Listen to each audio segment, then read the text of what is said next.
So, Supergirl Season 3. Now, I know you're probably thinking, why are you talking about Supergirl Season 3 when we've still got an episode of Season 2 to go? I've just been thinking about how much I enjoyed Season 2 and how great I think it's been, that I've been thinking about my desires for the next season. So that's what I'm going to be discussing in this video. So, with that said, let's get into the list. So my first thing I need more Superman. Tyler Hoechlin is probably my favourite on-screen Superman ever. I loved him. He nailed Clark Kent. He nailed Superman. He looks amazing in that suit. And I really just loved his mannerisms, his characteristics. It worked perfectly for my perfect on-screen Superman.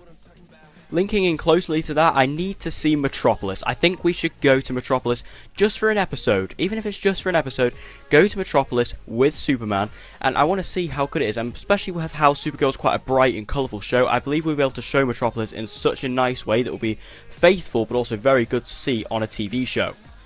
Next is to do with MonEl. Now, MonEl was introduced this season, and I have absolutely loved him. I think he's been such a great addition. I really love his character. But what I really need to see now is him get a costume. I need to see him become Superboy. That would be a great thing. I don't know if they call him Superboy in the show, but I just need to see him because he would be so good in that. Following on, I need a lot more Windshot, because Wind was one of my favourite characters in Season 1. I absolutely loved his character, and in Season 2 they tried to make him relevant by making him join the DEO instead of working at Catco, because that's the only way they could really keep him relevant. But he has so much potential, and he was just wasted a lot this season. Not as much as James, but let's get into that. James Olsen. I mean, James Olsen has been so underutilized this season. He was such an important character in the first season, and this season they tried to make him relevant by turning him into Guardian, but I just think James Olsen, he's such a unique character, and he's so good in the show, and we need to see more of him, because he's such underutilized.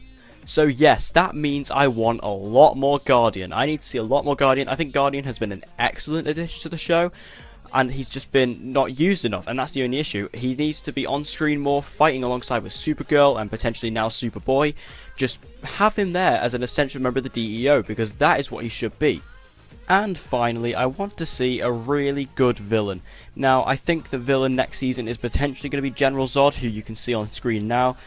He's going to be in the finale of Season 2. And the showrunners did say that the villain for Season 3 is going to be heavily referenced in Season 2, so that could be General Zod, and I think we really need a strong villain for Season 3. So that's all the things I want to see in Season 3 of Supergirl. Now, like I said earlier, we're not at the end of the season yet, so some of those things may not happen. Maybe a character will die, we don't really know. Like, I still have a strong suspicion that James may actually die this season, but I'm not quite sure, we'll have to see. But overall, I've been very happy with Season 2. I'll try and get more videos done for Arrow and Flash like this, for the things I want to see next season. It's just I really wanted to make a video on Supergirl at the minute, so I did that. So thank you guys for watching, I hope you enjoyed it, and I'll see you guys next time.